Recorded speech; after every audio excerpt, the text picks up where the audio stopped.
Bhagavate Vasudevaya.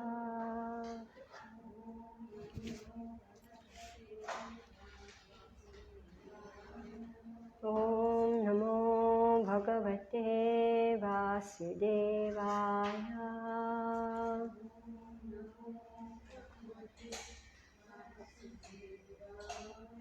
Om Namo Bhagavate Vasudevaya.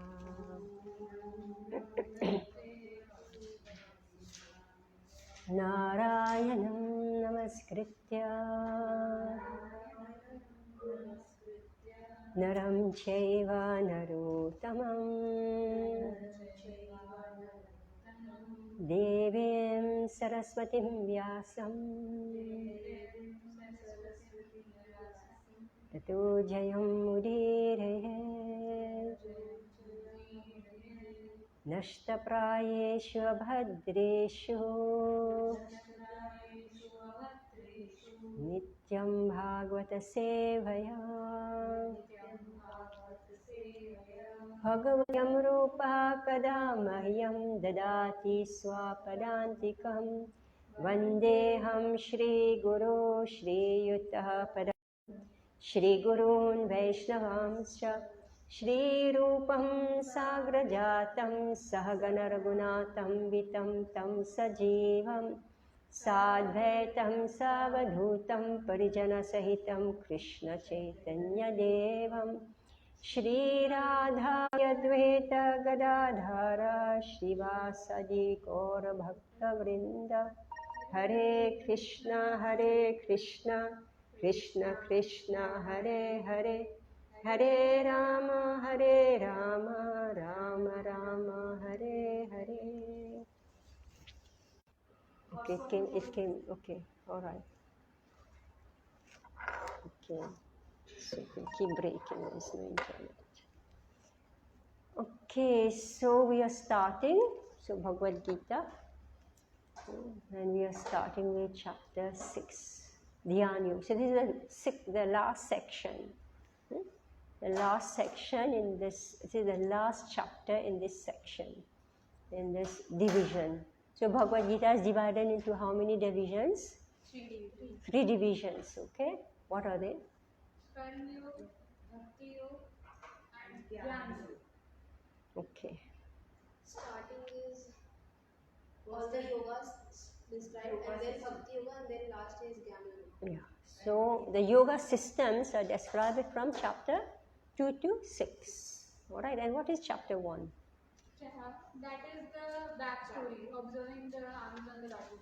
The prelude, the prelude to this, the instruction of Krishna. Alright, so now come the conclusion of the yoga processes, Dhyan Yoga. So Krishna has described the characteristic of somebody who is acting in Krishna consciousness. So now, let's read the last section also. Chapter 5,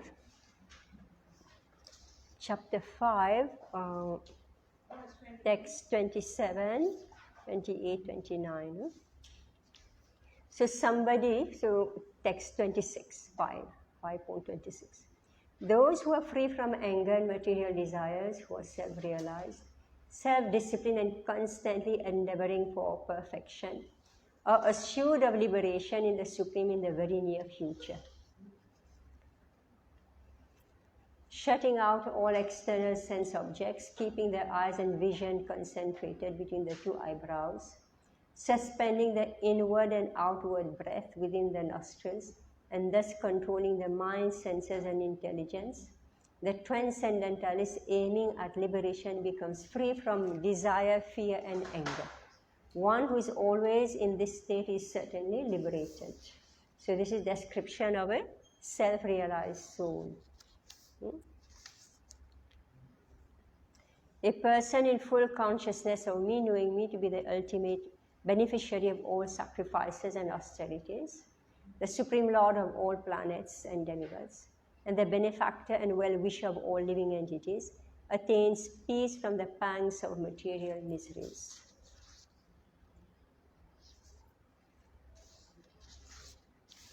So now chapter 6, Dhyan Yoga. Shri Bhagavanuvacha Anashrita karma phalam Karyam karma karoti yaha Sasanyasi cha yogi cha Naniragni na chakriyaha. So, let me do this one, okay? The Supreme Person Godhead said, so, anashritaha, without taking shelter, karma phalam, of the result of work, karyam, obligatory, karma, work, karoti, performs, yaha, one who, saha, he, sannyasi, in the renounced order, cha, also, yogi, mystic, cha, also, not, nihi, without, agnihi, fire, na, no, cha, also, akriya, without duty. So, Neha, you missed the entire path of perfection class, right? Yes, Mataji. And this is the chapter 6 Oh. in great detail. Now you will remember, all right? So, it started with this verse, right? It was a superb book to study, Path of Perfection. The Supreme Personality of Godhead said, one who is unattached to the fruits of his work and who works as he is obligated is in the renounced order of life. And he is the true mystic, not he who lights no fire and performs no duty. In this chapter, the Lord explained that the process of the Eightfold Yoga system is a means to control the mind and the senses. However, this is very difficult for people in general to perform, especially in the age of Kali. Although the Eightfold Yoga system is recommended in this chapter, the Lord emphasizes that the process of Karma Yoga, or acting in Krishna consciousness, is better. Everyone acts in this world to maintain his family and their paraphernalia. But no one is working without some self-interest, some personal gratification, be it concentrated or extended. The criterion of perfection is to act in Krishna consciousness and not with a view to enjoying the fruits of work. To act in Krishna consciousness is the duty of every living entity because all are constitutionally parts and parcels of the Supreme. The parts of the body work for the satisfaction of the whole body. The limbs of the body do not act for self-satisfaction, but for the satisfaction of the complete whole. Similarly, the living entity who acts for satisfaction of the Supreme Whole and not for personal satisfaction is the perfect sannyasi, the perfect yogi. The sannyasis sometimes artificially think that they have become liberated from all material duties, and therefore they cease to perform Agnihotra yajnas, fire sacrifices. But actually they are self-interested because their goal is to become one with the impersonal Brahman. Such a desire is greater than any material desire, but it is not without self-interest. Similarly, the mystic yogi who practices the yoga system with half-open eyes, ceasing all material activities, desires some satisfaction for his personal self. But a person acting in Krishna consciousness acts for the satisfaction of the whole without self-interest. A Krishna conscious person has no desire for self-satisfaction. His criterion of success is the satisfaction of Krishna, and thus he is the perfect sannyasi or perfect yogi. Lord Chaitanya, the highest perfectional symbol of renunciation, prays in this way. Na dhanam, na janam, na sundarim, kavitam va jagadisha kamaye, mama janmani janmaneshware bhavatad bhakti rahetuki tvai. O mighty Lord, I have no desire to accumulate wealth, nor to enjoy beautiful women, nor do I want any number of followers. What I want only is the causeless mercy of your devotional service in my life, birth after birth. Okay, so now this is the question, not a question, a statement. Krishna is continuing to speak from chapter 5. So now he's describing a yogi.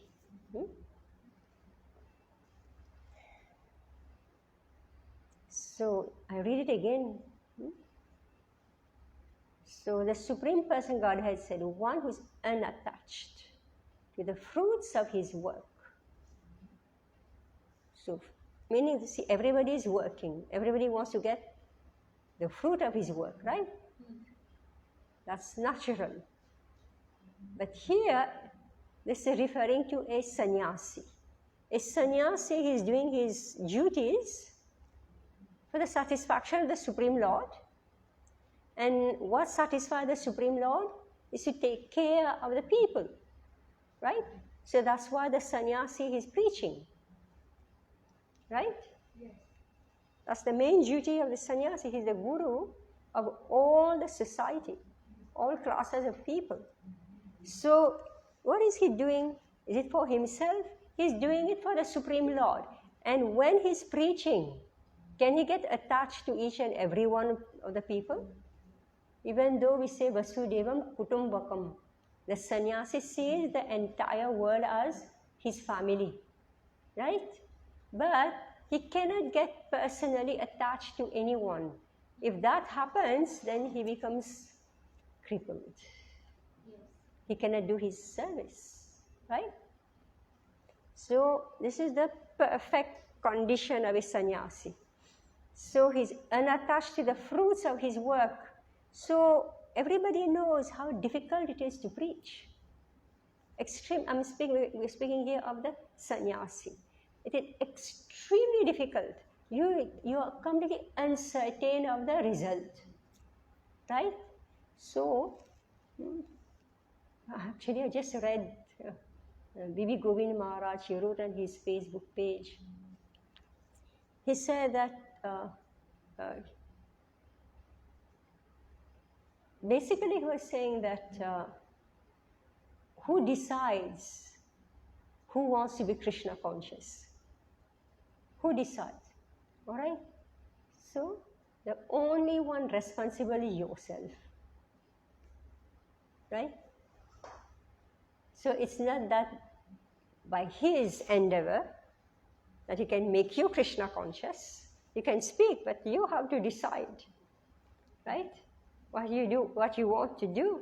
So this is a sannyasi, meaning he's doing, but you decide what you want to do.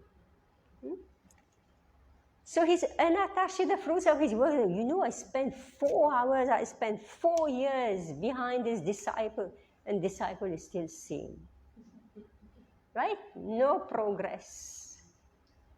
Then he said, I'll stop preaching. Right? Say, I'll stop preaching. What's the use of wasting my time? No. He goes on. He works. One who is unattached to the fruits of his work and who works as he's obligated, meaning that's his duty, right? If you take sannyas, it is to spread the name of Krishna, the message of Krishna. So this is his duty. So he's the true mystic, not he who lights no fire and performs no duty.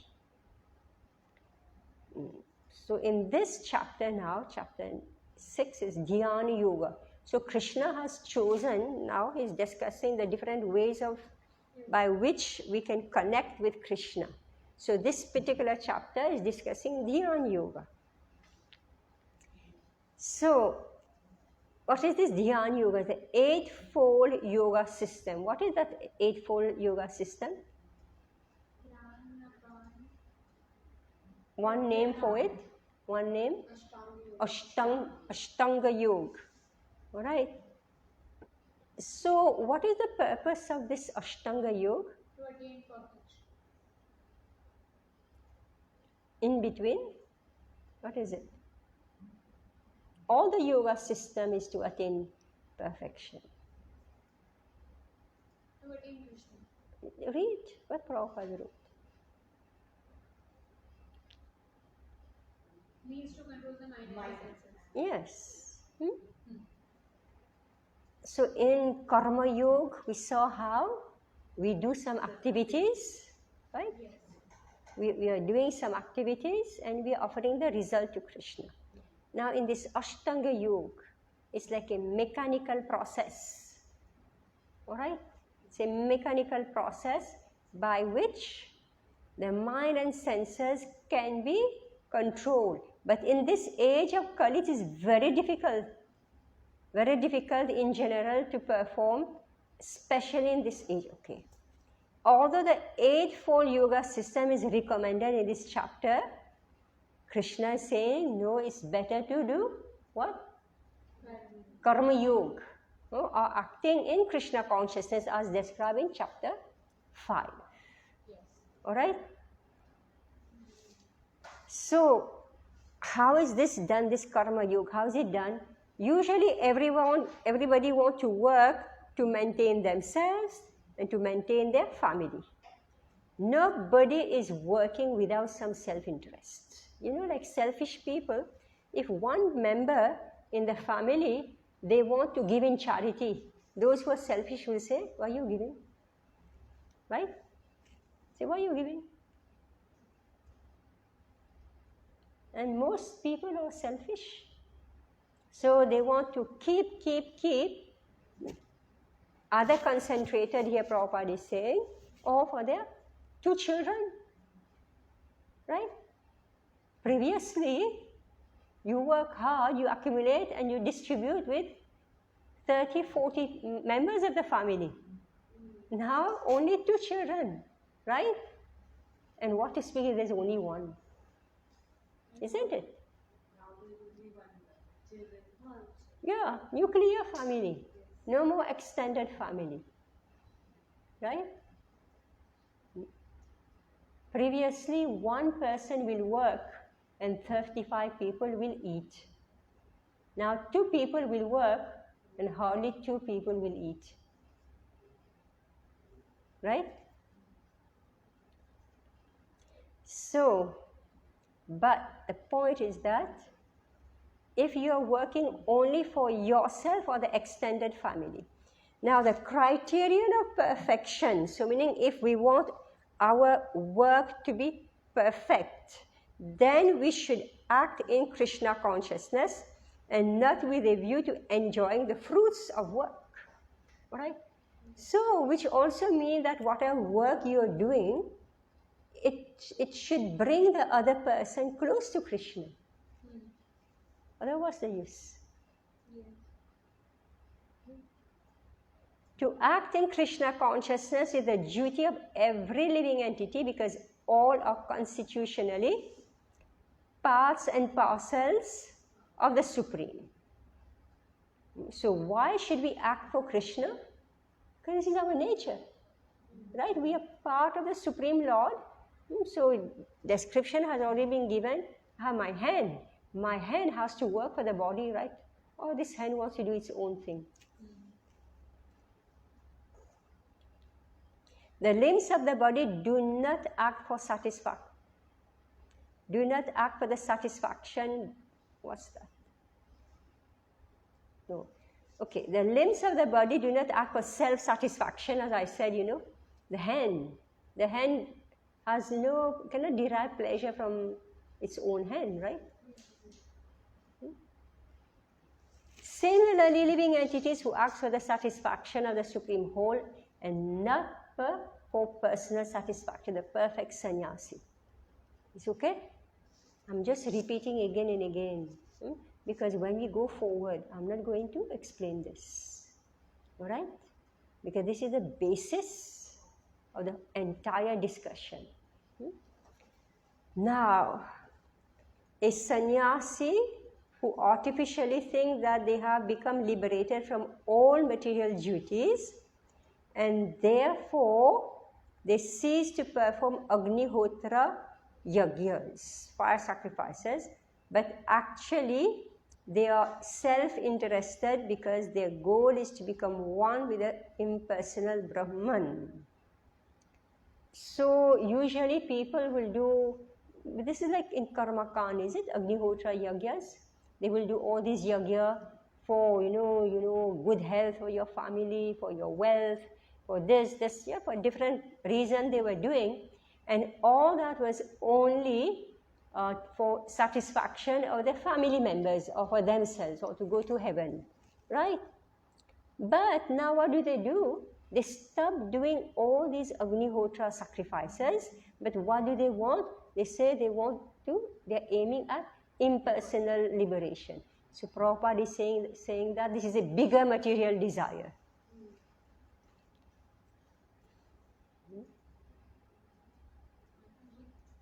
Similarly, the mystic yogi who practices the yoga system with half-open eyes, ceasing all material activities, desires some satisfaction for his personal self. So this mystic yogi, the Ashtanga yogi, Dhyana yogi, remember, tell me, what is this Ashtanga yoga? How is it practiced? To control mind and body. How?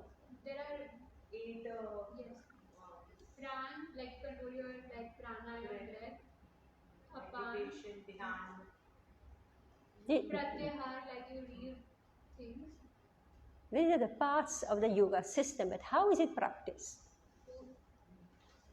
Invert the senses. Senses, they contain the senses to inside, invert.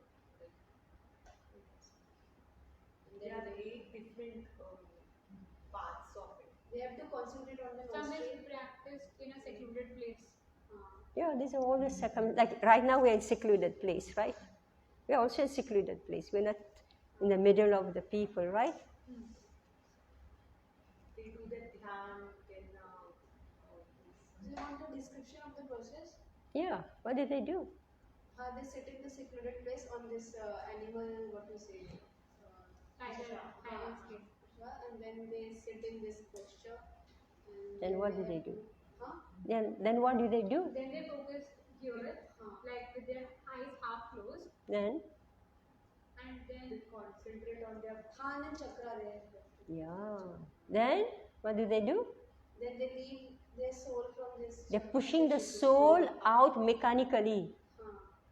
This Ashtanga Yoga is a system by which they push the soul out mechanically.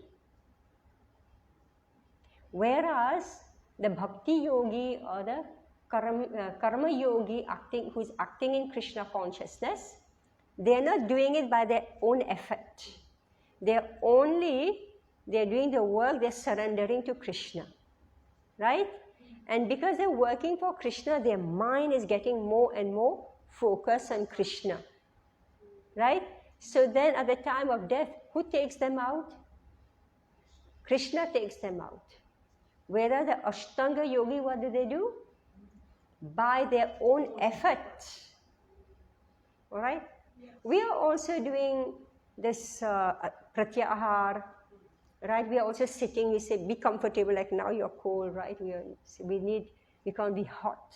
Then you can't hear, now we are too cold, right? So we are not properly situated, isn't it? So we also say the same. It's no use to sit in a situation where you're uncomfortable, that you can't hear, you can't speak, you can't hear. So asana is proper, situation has to be proper, right? Then pratyahara, then pranayam, meaning we should sit properly when we are chanting, right? Prabhupada says, sit properly. Because if we slump, then we'll fall asleep. We have to stand, sit properly and chanting, right? So we also have posture, right? And when we are sitting straight, then our breath also is proper. So we are having our own pranayam when we are doing this Hare Krishna Mahamantra. It's automatic, right? Pratyahar, we say no meat eating, no intoxication, no gambling, no illicit sex. Then what else? We say no cinema, right? No eating outside food, no prajalpa, Prajalpa means gossiping. All right? No overworking, no over accumulating, right? Striving for things that's difficult to obtain. Atyahara, prayasascha, prajalpa, niyamagraha, or just practice the rules and regulation for the sake of, religious formularies. But not really meaning to change my life. Everybody's going to the temple, so I also go. Right? No lolium. Lolium? No, greed. No greed. Right? Just accumulate, give me more. So, we are also practicing pratyahar. Then dharana. Dharana meaning that as I'm chanting, my mind is going here and there. We say, no, let me hear dharana. Dhyana. After dharana becomes dhyana, and finally it is dhyana yoga, right? And samadhi. Right? So, for us, because there are varieties of services that we do. So, meaning that if the mind is moving, it again is captured because we are doing different activities. From morning till night, we are doing different activities. So, my mind is focused. If I'm just sit like the Ashtanga yogi, he's fighting with his own mind. It's going there, capturing, putting it here, going there, capturing, putting it. My God, how they do it. So, here, Prabhupada said this process is extremely difficult in Kali Yuga. So, the mystic yoga practices the yoga system with half open eyes, ceasing all material activities, desires some satisfaction for his personal self. So, why is he doing all this? Because he knows birth, death, disease, old age, these are all so much trouble. Birth, death, disease, and old age. It's all so much trouble. Therefore, he said, let me get out from this world. But is he thinking, let me go and serve Krishna? No. So he has personal desire. Yeah. Right? But a person acting in Krishna consciousness works for the satisfaction of the whole without self-interest. So that's how Srila Prabhupada, when he gave us this movement, from day one, he introduced one idea in our brain, our mind, not brain, but our mind, that you work for Krishna without any motivation, material motivation, right? So maybe in the beginning we never thought about it, but because he's put it in our mind, so we continue to think in this way. And when we deviate from it, say, oh, okay, this is not bhakti. So I bring it back.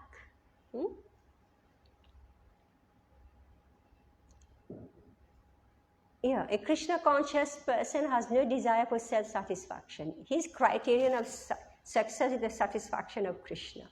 And thus he is a perfect sannyasi or perfect yogi. Just like we did the book marathon, all right?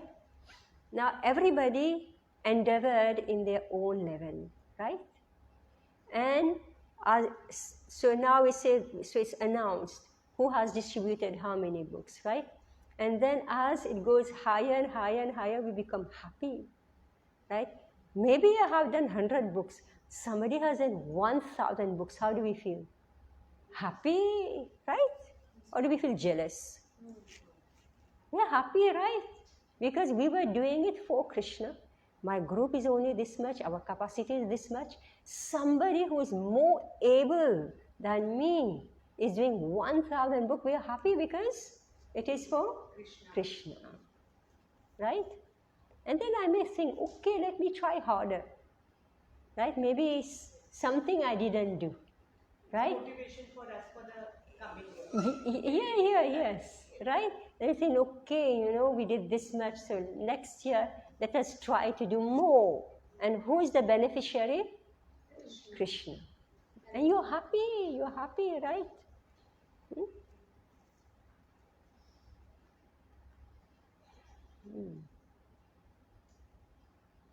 So his criterion of success is the satisfaction of Krishna. And what happens? How do you know Krishna is satisfied? How do you know? You read in the books. You are doing some service. How do you know Krishna is satisfied? We get good association. Hmm? We get good association. How do you know? Tell me, Garima. How do you know? Slowly we get less angry also. Okay, you control your anarthas. How do you know Krishna is happy with your service? We also feel happy in our Yes. So we feel that we have done it for the Lord and Lord has made us. Yes. You feel happy and peaceful. Even though there may have been so many deficiencies in the service, right? Yes. When everything is done, it's finished, you just feel happy, right? And then it's gone, meaning that it's not that you're sitting and meditating on the fruits of the work, right? Because you are neither the doer nor the enjoyer, right? So we have done it for Krishna, Krishna has accepted, and that's it. And we're not sitting there like the karmis. The karmis are spending their life counting their bank balance. Do I have sufficient? Right? Do I have sufficient either to feed myself or to buy the car and the house and all this, right? Devotees are peaceful. They have done, and it is 100% sure that Krishna is taking care. Right?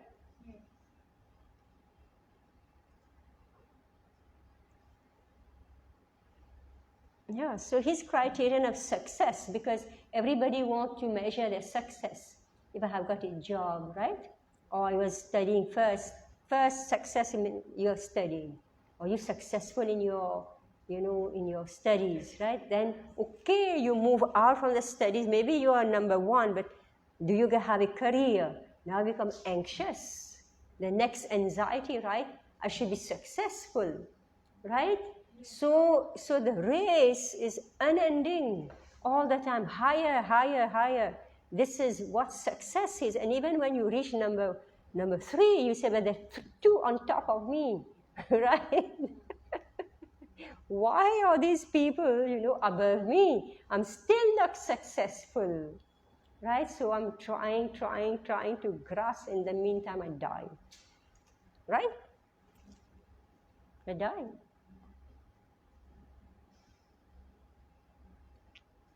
Because they aim for the things, their aims are very higher.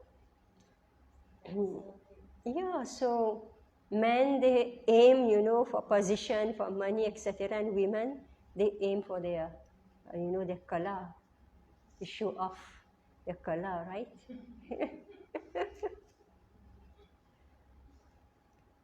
God, I don't know what happened. I just saw in, how news pop up. I saw this girl. She wanted to beat the record in dance. She danced for, I don't know how many days, for how many hours, and her feet were completely broken. I don't know whether she just sacrificed her feet for those, but she broke the record. So I'm saying, so miserable, right? Criteria for success. So she was on the news, she was this, everything, success. I don't know what happened to her body. At what price? Yeah, so criterion of success is the satisfaction of Krishna. And thus he's a perfect sannyasi or perfect yogi, meaning that a devotee, if he's working for Krishna, he will do or she will do his or her best. All right? Yes. Without reservation. I'm hearing Prabhupada speak on this. Sarvatma. He's used Sarvatma, meaning Sarva Atma. Right? Atma means yourself, Sarva means your whole self. You're giving to Krishna. Sarvatma. Oh my God, we should put it off. You're too much chilly, right? You're cold and you suffocate. Anyway, just a few minutes more. Lord Chaitanya, the highest perfectional symbol of renunciation, prays in this way. Na dhanam, na janam, na sundarim, kavitam va jagatisha kamaye, mama janmani janmanishware, bhavatad bhaktir ahai tukitvai. O mighty Lord, I have no desire to accumulate wealth, I have just described now, nor to enjoy beautiful women. I've just spoken about the kala, right? Nor do I want any number of followers. What I want only is the causeless mercy of your devotional service in my life, birth after birth. What I want only is the causeless mercy of your devotion. Because what? Why? Because this success is so temporary. Right? Yes. Like you succeed at this level and then somebody pushes you out and says, I've broken the record, right? So your success is relative. It's temporary, nobody will remember you after that. Right? So, but if I'm serving Krishna, I'm getting the causeless mercy of Krishna. What I want only is the causeless mercy of your devotional service in my life, because I've just described how devotional service makes you happy and peaceful, because you're not competing with anybody. Yes. Right? You are doing your best, Sarvatma. You're working for Krishna without reservation. Okay, text 2. Mataji, I have a question. Yes. So here in the first, like the translation, it is mentioned that he is a true mystic, not the one who lights no fire and performs no duty. So by this, he is completely, like you said, Agnihotra Yagna, Agnihotra fire. So that means the person who is not doing any havan because they want to merge into impersonal Brahman. So Krishna means that. I have just explained that what is the purpose of this Agnihotra. Like in household life, Yes. they do all this, right? The solar samskar. So all the time there are so many, right, Agnihotra going on, right? Yes. You know, just to purify this one, that one, you know, weddings, funeral, etc., going, everything, right? Yes. So he said, no, I'm done with all this. Yes. Why is it that people don't do the samskar anymore? Because it's so much work, right? Yes. Right? So much work. You know, how to call the pandit, how to fast, how to do this. Okay, let me get chutti from all this. So it's sannyas, I take sannyas and I don't have to do anything more of all this. So I'm free, good. I run away from home, right? Yes. But the point is that he gives up his family duties to merge in Brahman, which is a higher material desires than taking care of his family. Prabhupada is saying, the sannyasis sometimes artificially think that they have become liberated from all material duties. I've described the material duties. And therefore they cease to perform Agnihotra Yagyas. But actually they are self-interested because their goal is to become one with the impersonal Brahman. The reason why they have given up all these material duties, they say, I'm done with all this, I don't want to do, what will I do? I just want to merge in Brahman, and this is a very subtle but biggest material desire. You follow? Yes, ma'am. Last snare of Maya. Yes. Yeah. Is clear? Yes, ma'am. All right. Text 2. Yam sanyasam iti prahur yogam tam vidhi pandava nahya sanyasta sankalpo yogi bhavati kaschana. Yeah, you can read. Just be careful when you pull this.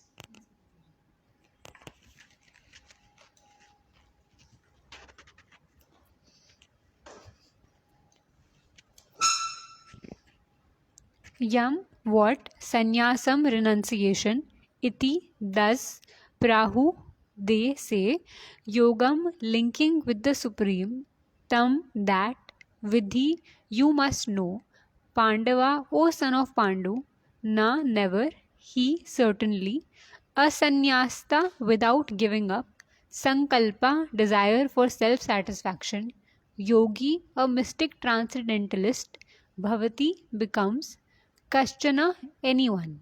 What is called renunciation, you should know to be the same as yoga, or linking oneself with the Supreme. O son of Pandu, for one can never become a yogi unless he renounces the desire for sense gratification.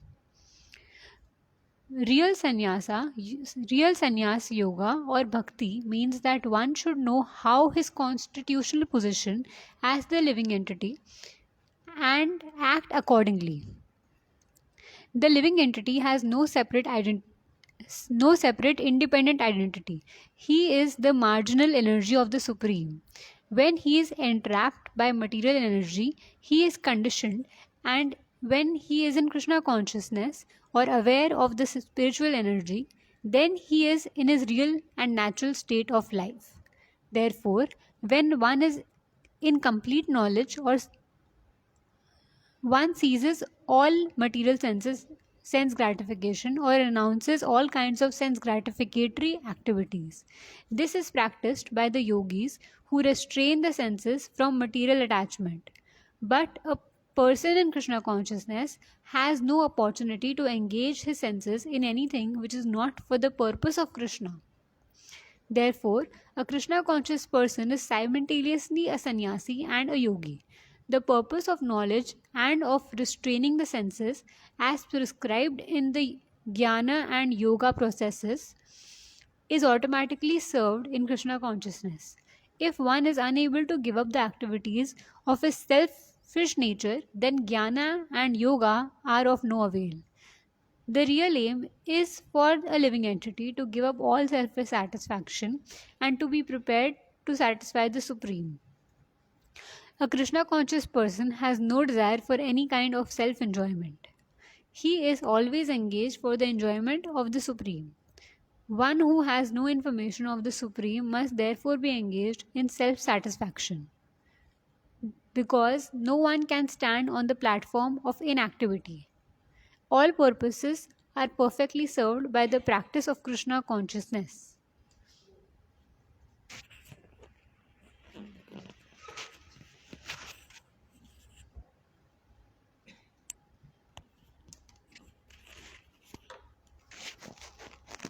So what is called renunciation, you should know to be the same as yoga, or linking oneself with the Supreme, O son of Pandu.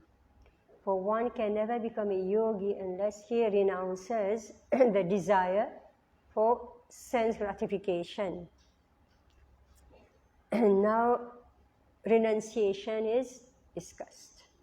So, real sannyas yoga or bhakti means that one should know his constitutional position as a living entity and act accordingly.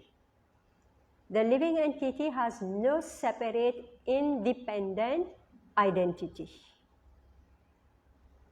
We know this. Yes. All right?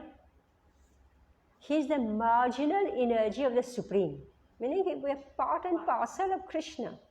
All right? It's not that Krishna exists independent and we exist independent. right? And then we're in competition, right? It's not like that. When he's entrapped by material energy, he's conditioned, and when he's in Krishna consciousness, when he's Krishna conscious or aware of the spiritual energy, then he is in his real and natural state of life. All right?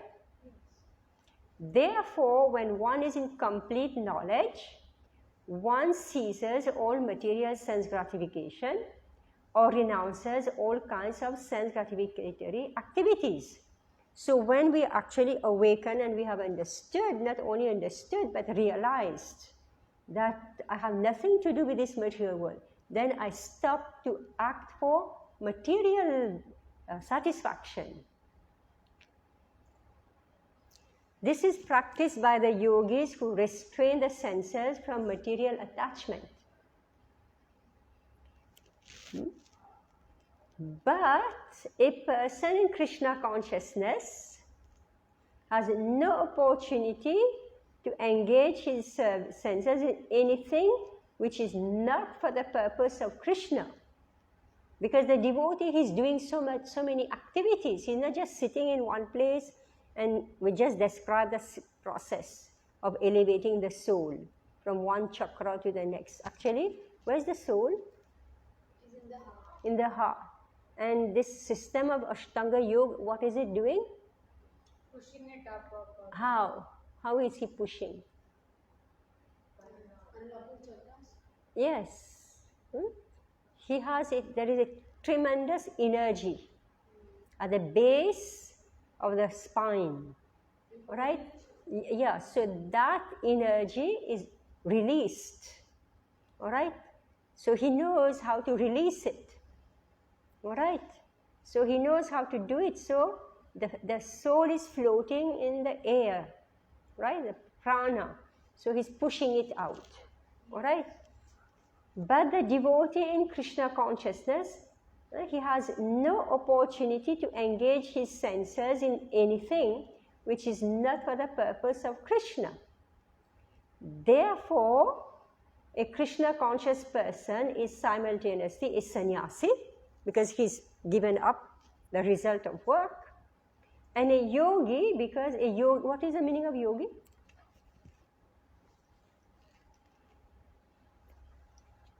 Krishna conscious. What is a yogi?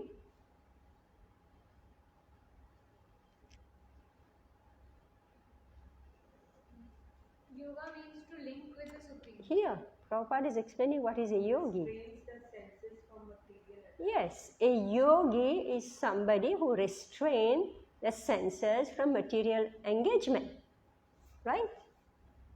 So we can check ourselves, we are bhakti yogis, right? So let us see how we are restraining the senses. Then we call ourselves bhakti yogis. Bhakti and yogi. Yogi meaning that we are restraining our senses, what for? To please Krishna.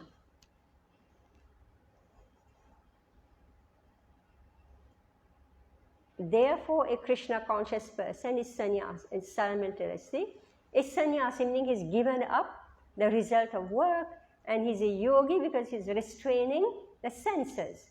So the purpose of knowledge and of restraining the senses as prescribed in the jnana and yoga processes is automatically served in Krishna consciousness. So what is jnana? Transcendental knowledge. Yes, distinction between Soul and body. soul and matter and spirit. Okay, so this is jnana. And yoga? To restrain senses. Yes. So if we engage in devotional service, you will do seva because you know you're not the body, right? Automatically you know you're not the body, so you won't do. You will engage in and then you're restraining the senses. You will eat only Krishna prasad. Something that is not prasadam, you will say no. You're restraining the senses, right? So in bhakti yoga, both jnana and yoga, both of them, the purposes are served, Okay? If one is unable to give up the activities of his selfish nature, then jnana and yoga are of no avail. So you have so much knowledge, but still we are selfish. We want to work for ourselves or our extended selves. We're not interested in Krishna's service.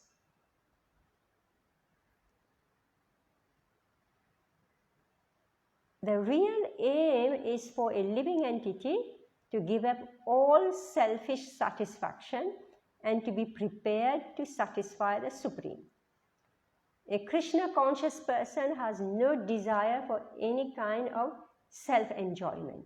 He is always engaged for the enjoyment of the Supreme. One who has no information of the Supreme must therefore be engaged in self-satisfaction. So one who has no information of the Supreme, so what do? Just like, because no one can stand on the platform of inactivity. All purposes are perfectly served by the practice of Krishna consciousness. So like we had our cooking class a couple of days back. So I just mentioned, why is it that people keep on eating? Because nothing to do, so we eat. Yeah? And creating new dishes and trying this one, that one. Why are they running like this? Some manoranjan. Yeah, why are they doing this? Right? Why are they doing this? They are looking for self-enjoyment, right? So they are looking for satisfaction from food. All right? So that's why they go crazy. Right? I don't know how many millions of videos are there on cooking, right? Right? People are becoming wealthy. Every street corner there is, food shops. Right? And you stop cooking at home. It's all shops. Right? And in Bombay, the whole of India is here, right?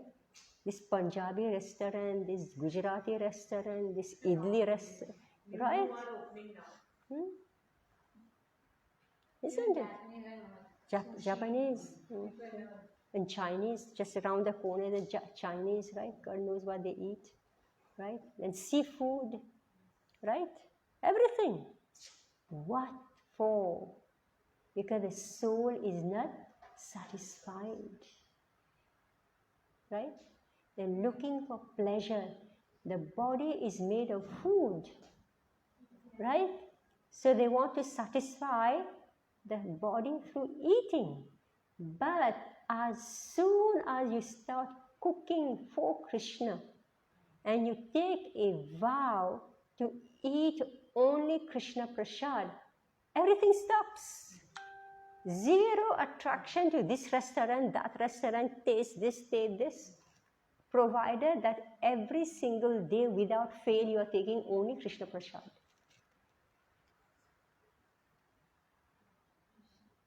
Right?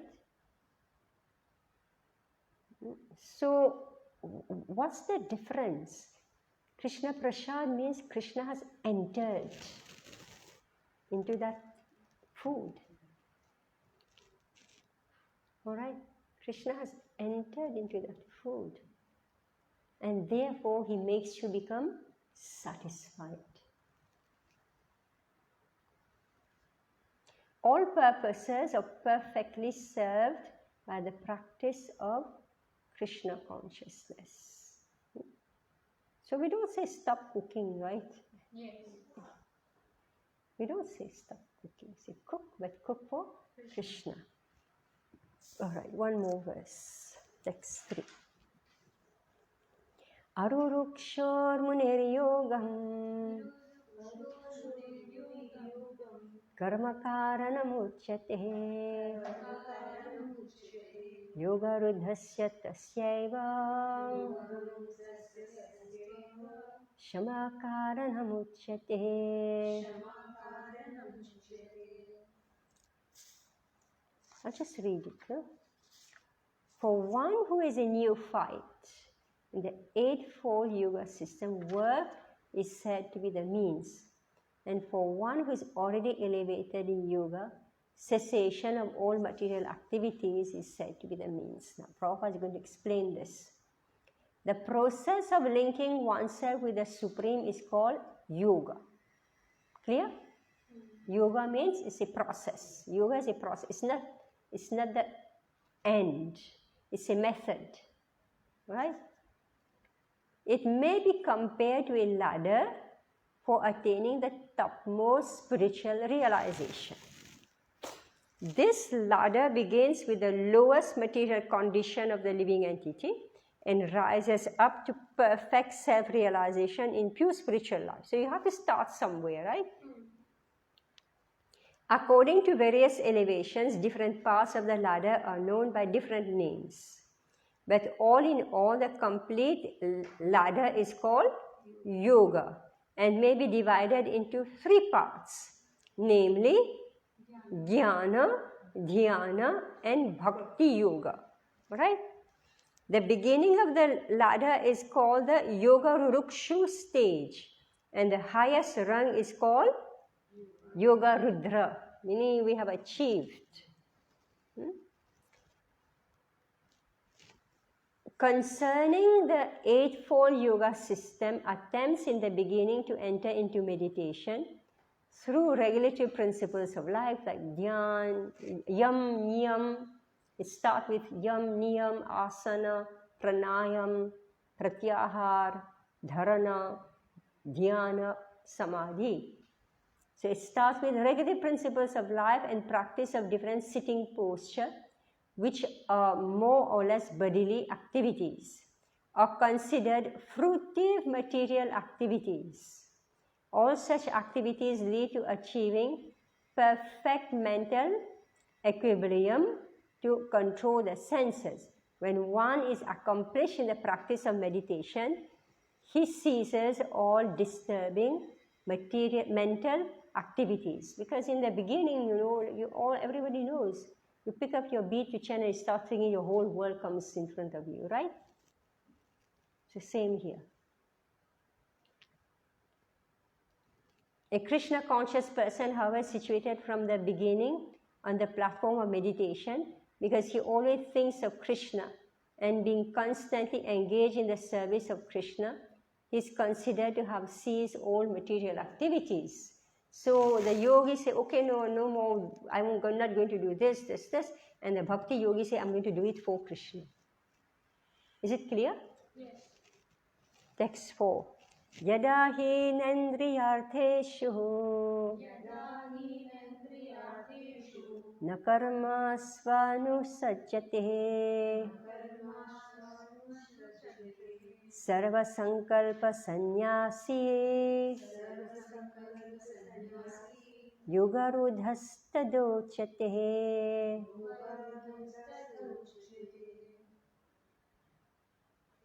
Yeah, can read.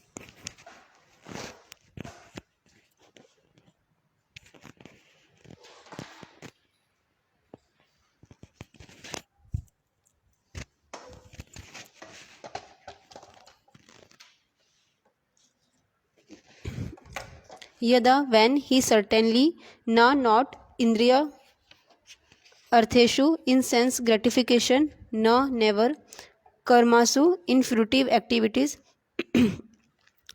anusajjate, one necessarily engages, sarva sankalpa, of all material desires, sannyasi, renouncer, yoga arudha, elevated in yoga, tada, at that time, uchyate, is said to be.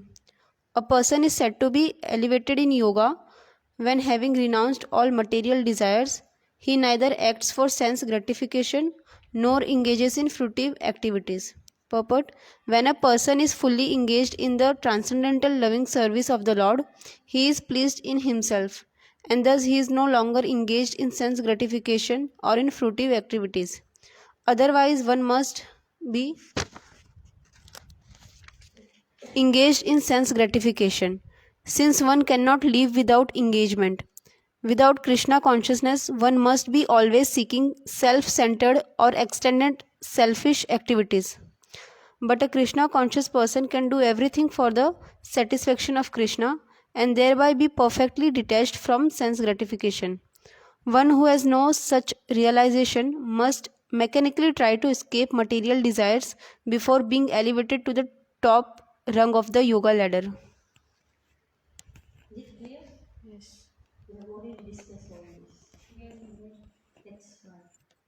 Udharet atmanatmanam.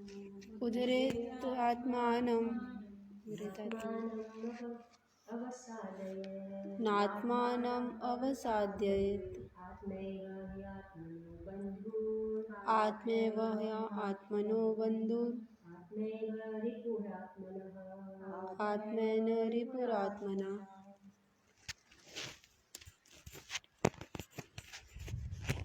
Udarit, one must deliver, Atman, by the mind, Atmanam, the conditioned soul, Na, never, Atmanam, the conditioned soul, Adhavastate, put into degradation, Atma, mind, Eva, certainly he, indeed, Atmana, of the conditioned soul, Bandhuhu, friend, Atma, mind, Eva, certainly, Ripu, enemy, Atmana, of the conditioned soul.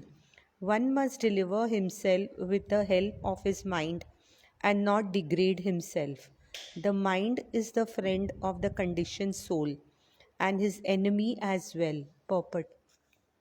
The word Atma denotes body, mind, and soul depending upon different circumstances. In the yoga system, the mind and the conditioned soul are especially important. Since the mind is the central point of yoga practice, Atma refers here to the mind. The purpose of the yoga system is to control the mind and to draw it from the attachment to sense object. It is stressed herein that the mind must be so trained that it can deliver the conditioned soul from the mire of nascence. In material existence, one is subjected to the influence of the mind and the senses.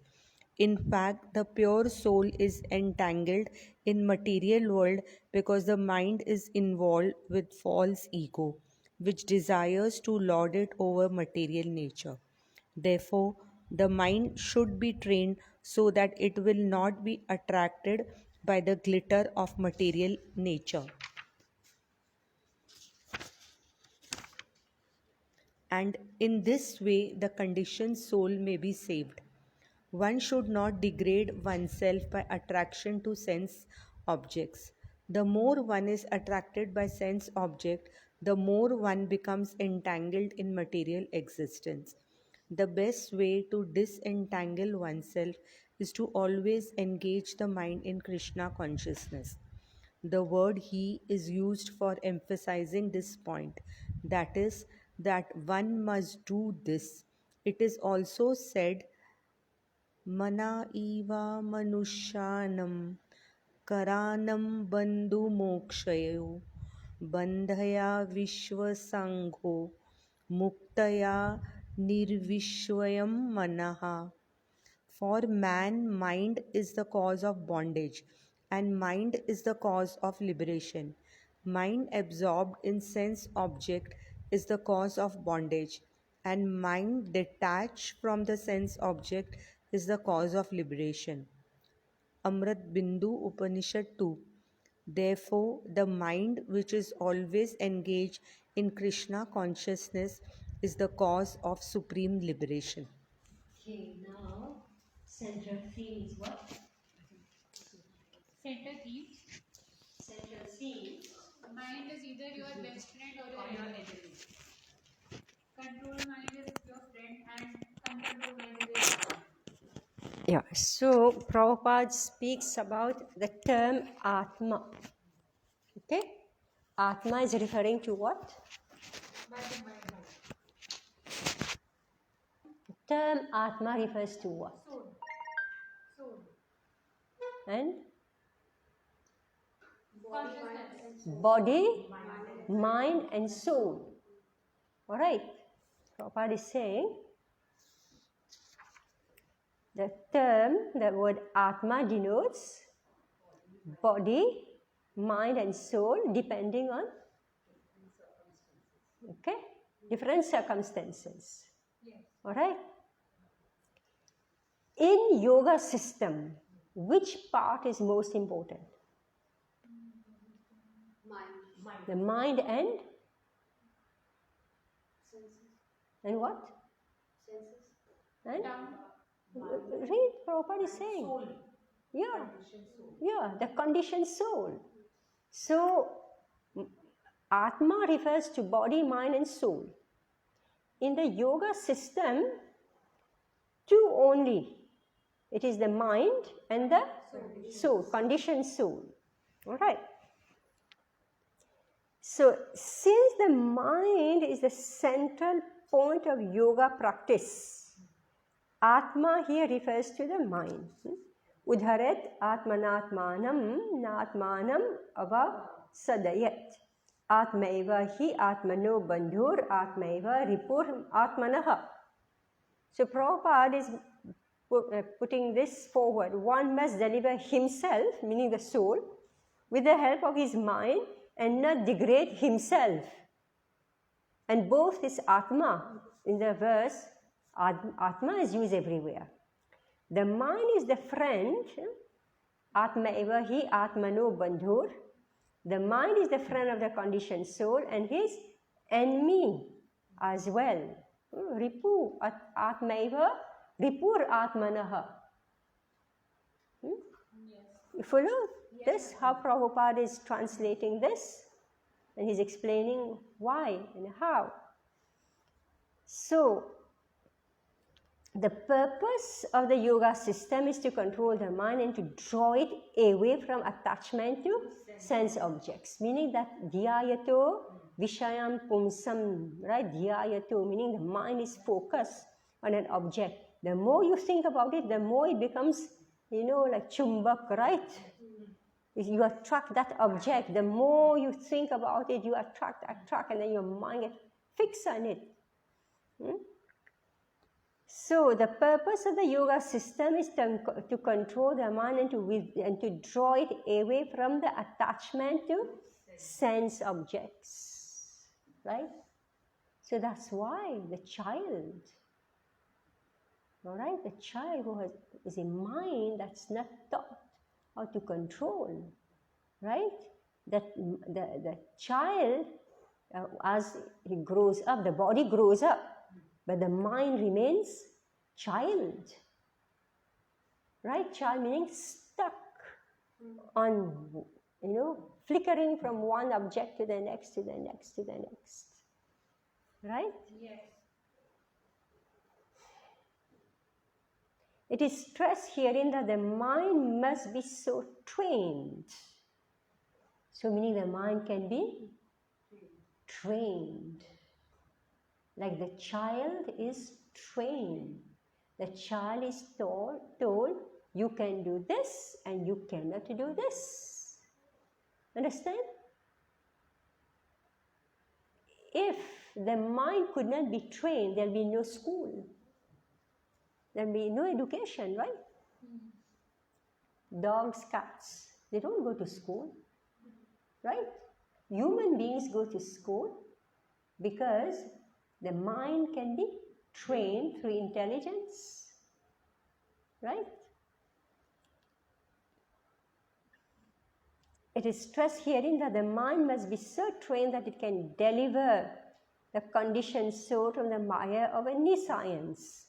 So already we are stuck in this false illusion that we can be happy in this world, that we are owners and enjoyers and controllers of the different objects of this world. We are already stuck in this, and when we go to school, we say, yes, it's true, try your best, right? Whatever you desire, just think about it, will come to you.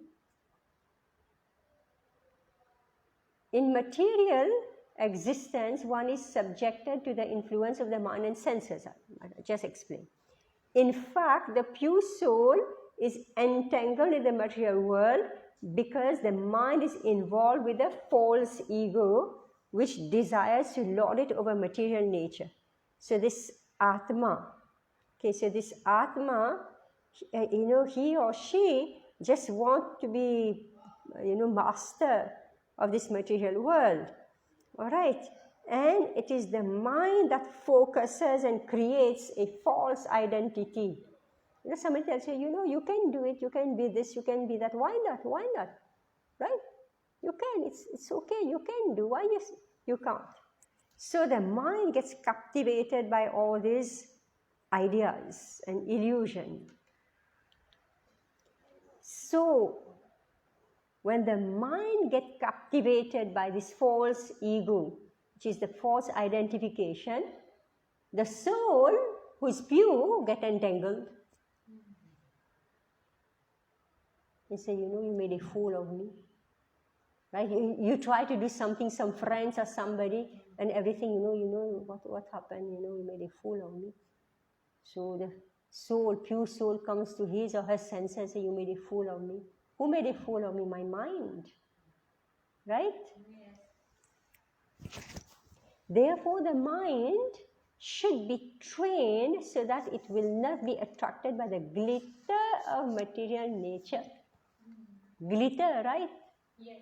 Like Bollywood, Hollywood, it's all glitter, right? Everything is glittering, glittering. No. How many girls come to Bombay attracted by the glitter, right? And they try their best. They really try their best to go into that line of glitter. Mothers bring their daughters. They're so attracted by that world of glitter. So what happened? So if the mind is trained, therefore the mind should be trained so that it will not be attracted by the glitter of material nature, and in this way the conditioned soul may be saved. Yeah, I have so many girls I have met, all failed Bollywood, candidates. Hollywood candidates, all failed,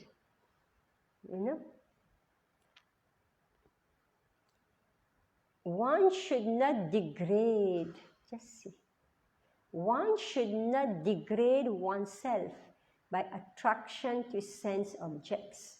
The more one is attracted by sense objects, the more one becomes entangled in material existence. So that's how we find these girls smoking, wearing all types of dirty clothes, drinking, keeping boyfriends, right? Degraded. One should not degrade oneself by attraction to sense objects. The more one is attracted by sense objects, the more one becomes entangled in material existence. Right? And they regret, these girls. Once they have done all these mistakes, they regret.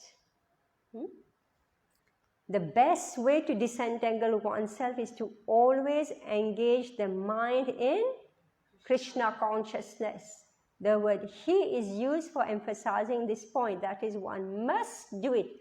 It is also said, Mana eva manushyanam karanam bandha mokshayoho bandhaya vishaya sango mukyai nirvishayam manaha.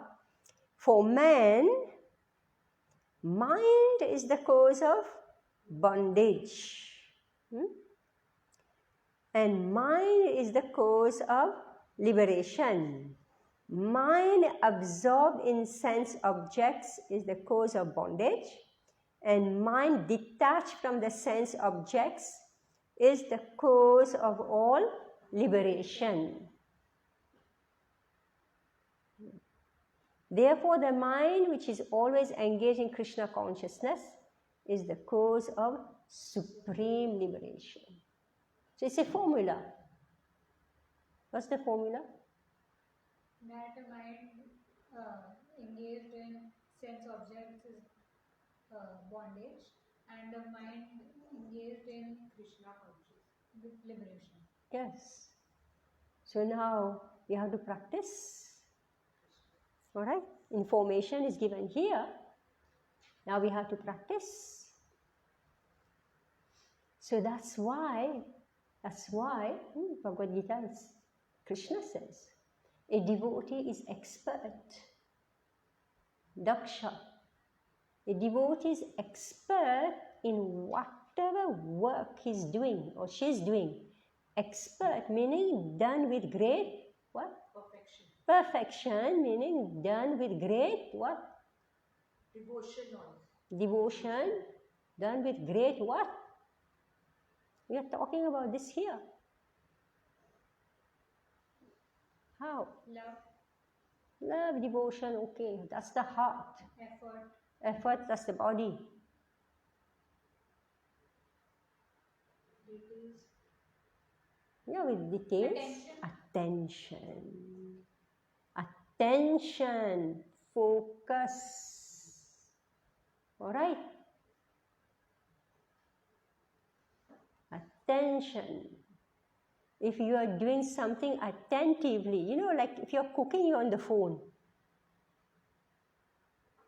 Right? I don't know how people do that. How are they doing? driving also, Mataji. Now they become expert, no? They don't kill themselves. No, Mataji, my one student told me that her father met with an accident because he was using the phone while driving. So he's not very expert. Handling two things at a time. God. I thought they have become expert. That's why they started doing. You know, in other countries, you're fine. Here also, Mataji, fine. You're fine? Very big. Oh, so meaning that they are disobeying and they're paying the bigger fine, right? They're killing themselves. 99.9 are on mobiles. Because that mobile, the mobile, see, it is attention grabbing. It is an illusion. It is a glitter of the material world, right? So the entire mind goes focused and you forget the reality. Right? You forget where you are. That day I was going in the metro train in the evening. So I was seeing like not even one person maybe not on the mobile. And I thought, a person is not a person attached here. So means not even one mark. Means without. Even I am about this, Mataji. Even I am also.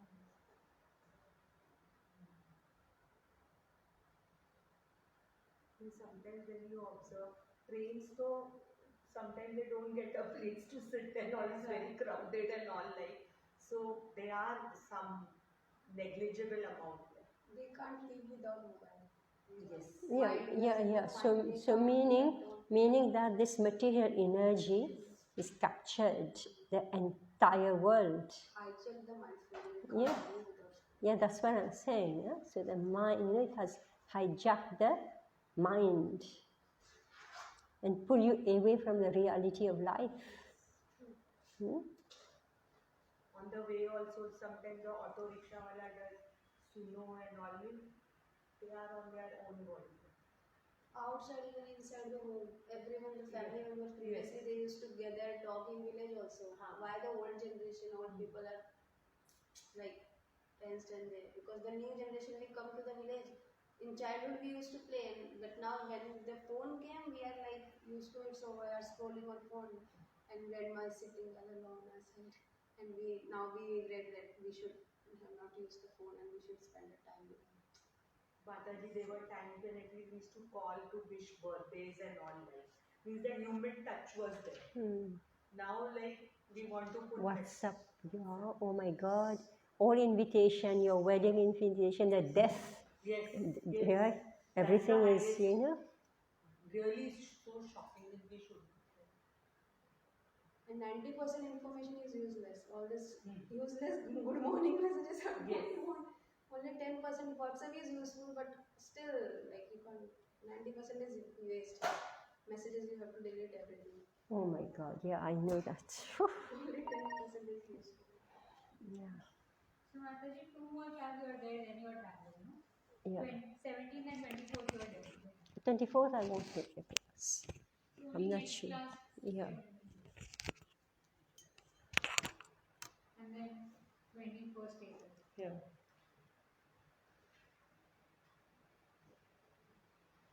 All right, so thank you very much. Thank you. Thank you. Thank you so much.